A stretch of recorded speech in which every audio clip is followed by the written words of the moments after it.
in the blinking of an eye. Tonality.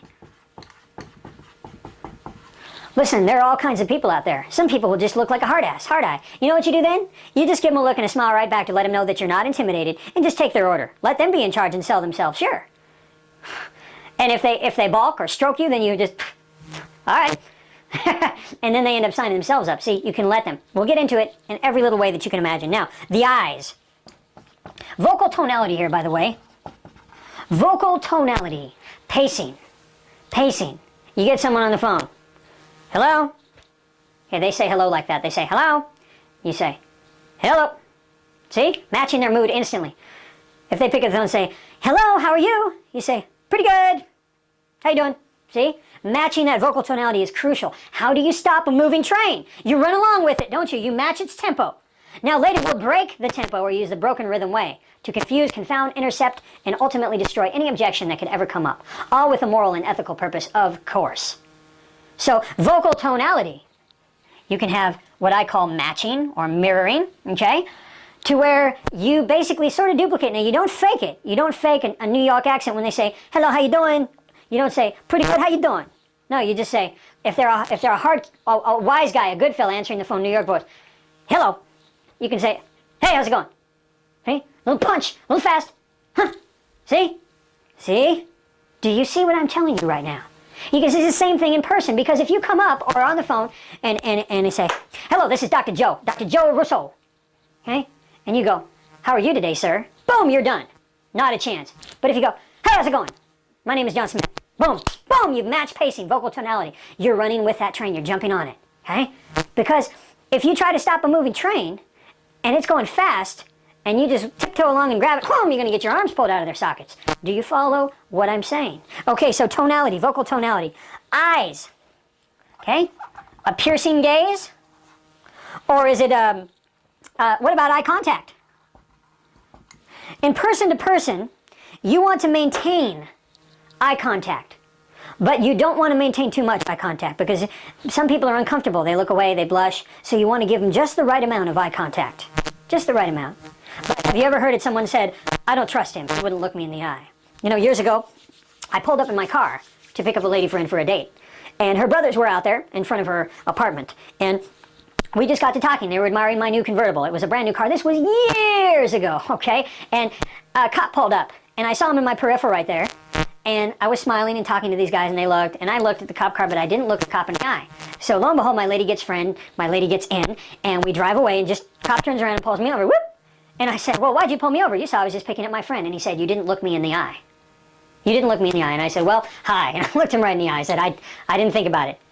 And he let me on my way. He said, I just wanted to make sure, you know, you weren't drinking, make sure I didn't smell alcohol in your breath, you didn't look me in the eye. No problem. Have a good day. Okay? But the point is, you've often heard that, haven't you? They say, well, he wouldn't look me in the eye. So you need to look them in the eye. However, you don't want to be too piercing and overpowering in your eye. Like, you want to have a smile. Now smile right now. And you have a smile in your eye. Okay?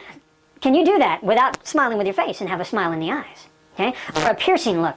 Right now, a piercing look. So you want to be careful not to be too piercing and make them uncomfortable. Remember, it's about making them comfortable. Now, you can also make them uncomfortable in order to provide them relief, in order to provide them comfort through buying what you're selling. Does that make sense? An example might be, if you're a school teacher, okay, you might say, has anyone ever explained to you the benefits of finishing your assignments and making lots of money and getting beautiful girls? Or have they told you about how you can just be a complete dropout and ended up working at Burger King when you're 36 years old? That's a new way, isn't it? That's a new way, right? So you see, you can use the carrot, the making money and having beautiful girls, and the stick, flipping fries at Burger King at age 36. You see? So you can use comfort or discomfort at will, anytime you need to. So getting back here, eyes, right? Now, there are ways to read. When we talk about reading energy, okay, one of the ways is called probing questions. Probing questions, okay? And what that means is we're probing. It's kind of like a boxer, okay, in the ring. Now, he might throw out a jab. And he doesn't really mean that jab. He's just getting a feel for it. He's going to see what you're going to do with it. Probing. Or a target shooter. He's shooting a target with a pistol. And lo and behold, you know, he can see he's a little low to the left. So boom, boom, 1 or 2 shots, and now he's dead center. See? He's gauging, he's probing, okay? A telemarketer, they need that. When they call you, they ask you questions. And if you answer the questions or even object, that gives them something to work with. It's probing. So you can use probing questions like, in fact, has anyone ever explained to you this? What are you looking for in this? I know what you mean. I understand. Fact and imagine. There's fact and imagine. Okay, you can use fact questions such as, do you know what the market's doing right now? To imagine questions. Can you imagine how this thing is going to appreciate in about 2 or 3 years? My gosh. See what I'm saying? There's fact. Something that's fact. Here, we're getting to probing questions here. Probing questions. Matter of fact, that's what we're on. We're still on reading energy, number 2. And I'm going to give you these 7 steps to just skyrocket your persuasion and influence in anything that you want to do. Probing questions. Fact and imagine. Use them both. Why? Because then you can access brain. Remember we talked about accessing brain. So you're selling homes. Fact. Do you know what the market's doing right now? Now, whatever the market's doing, it's a fact. That's known. It's a known commodity. It's publicly known. Can you imagine how this house will appreciate in 2 or 3 years? Man! See? Geez, I can imagine how this baby will be selling in about 3 years from now. Get the point?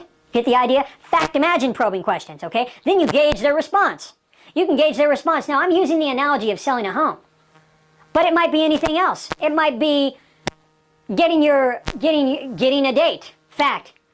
Versus imagine. I'm going to save that for a little later. Ooh, you're going to love that, okay? But you can use it for your kid cleaning your room. Has anyone ever told you, you know that your room's a mess, right? It's fact. Can you imagine what it'll be like when I finally let you out of the house when your room is done? Go do whatever you want. See? Use both, left and right brain. Make sense? Access the brain through the fact imagine. Now just imagine, how can you apply this into whatever you do? Because so many of my clients are varied. I mean, we've got attorneys, we've got real estate agents, we've got chiropractors, we've got police officers, we've got, you name it, the entire field out there on an economic level as well. Multi-millionaire clients and working class clients, blue collar clients, I mean, you name it. So many different people like to study and like to find out the secrets of mastery. So how can you apply this to what you're doing? The fact-imagine equation is an excellent probing question, and you ask both and you see which one they bite on.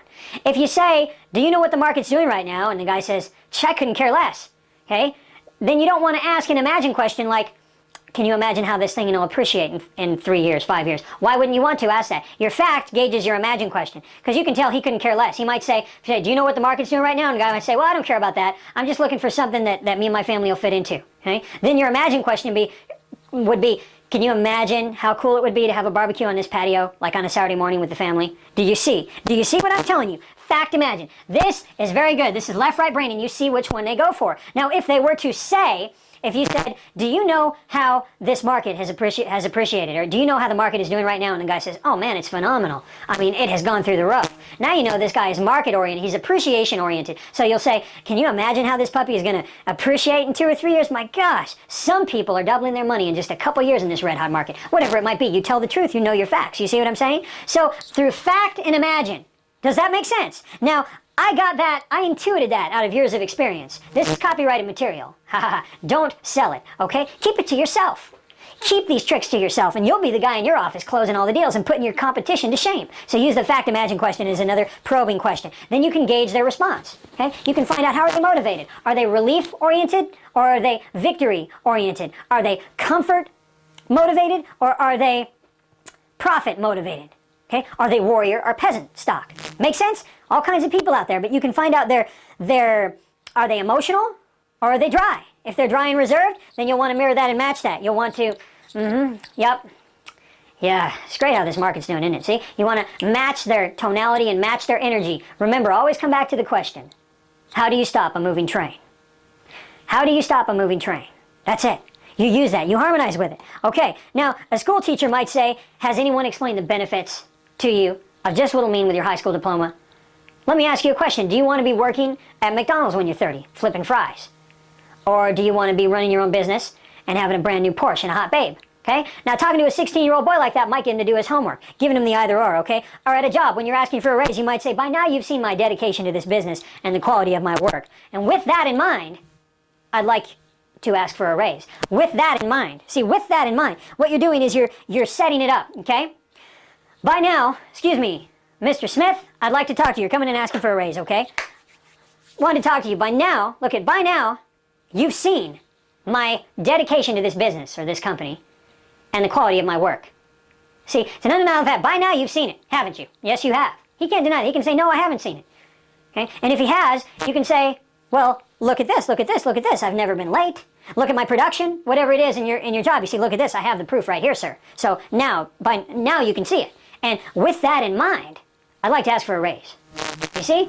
Rather than coming in, Mr. Smith, you know, money's tight right now, price of gas is up, and I could really use a raise. Which one do you think is going to close the deal and get you a raise? Hey? Can you imagine using this in seduction? Okay? Using this in seduction, you might say, well, what's interesting about that guy that you're going out with?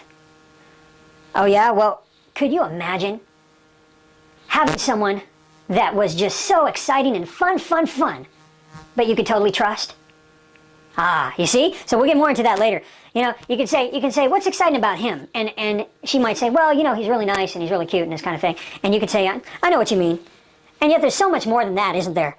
I mean, wouldn't it be great to find someone who could be totally exciting and fun, but you could also totally trust? See, what are you doing, right?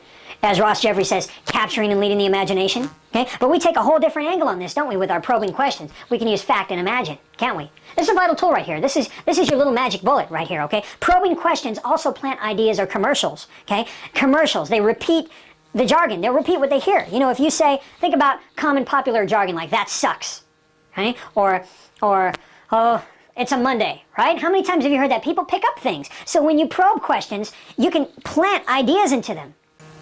For example, the Michael Jackson trial. Okay? There was doubt in the jury's mind, seeds planted because the mom didn't seem credible. So Jackson's attorney took advantage of that, finding that doubt. Just finding that one little weakness, right? It's like jiu-jitsu. You're just waiting for him to grab you and mess up, okay? And it's the same thing in reverse for persuasion. Another way you can plant seeds of doubt is to mock or use jargon or nicknames. For example, you might call her boyfriend pretty boy. You might say, so did pretty boy call you today? Or just that moment when she can laugh with you at that nickname. Nicknames can diminish the competition as well, okay? So if we're going to list with ABC Realtors and you're XYZ Realtors, you might say, so you're going to list with ABC. Now be very careful on this, by the way, because you don't want to make someone appear stupid. That's probably the number one human emotion, is to not want to appear stupid. Remember Sun Tzu's weaknesses, placing too much importance on image? Sad to say, but true, that's just human nature. They place too much importance. They don't want to appear stupid. Knowing that, you can use that to their advantage. To your advantage. We'll talk about that in just a little bit. But you plant a seed of doubt by saying, well, I hear they're all right, but I want you to understand that however they treat you, if you need anything, just give me a call, okay? Now, I don't want to say anything more than that. Mom always said, if I don't have anything good to say, don't say anything, right? Let me ask you this. What are you looking for? Boom. See, you find a certain flow, and each person that you speak to, you have to find their flow and find their pace, and it's a pacing thing, okay? Again, we're still on reading energy, and probing questions is the way that we read their energy. Okay? Rapport and personality are developed during probing questions. You develop rapport and personability during probing questions. Comfort is the key. It's the carrot or the stick, right? And you know that if they're toward, then you use the carrot, and if they're away, then you use the stick, and you offer the carrot. In other words, buying from you or doing what you say as their relief to get to the comfort, okay? Once you've read their energy, you either mirror or blast. Number 3 is actually probing questions. Bear with me. Never forget the fact, imagine. Okay? So you use both. Boom, boom, boom. And then you can also find out, is this person hard facts or are they more emotional? And imagine this and imagine that. And then you know just how to approach them, don't you? Intuitively. Okay? Number 4 is you either mirror or blast. Sounds nice, doesn't it? Mirroring is using the broken rhythm way, or stopping a train. Running along the train, you're mirroring its tempo, boom, you jump on the train. Then you climb up the train, and you get to the conductor's box, and you put the conductor in a headlock, and you pull the brake. Okay? That's mirroring. Okay? Mirroring and matching the tonalities. Agreement yesing. There's agreement yesing where you say, I know. For example, you can agree with whatever they say.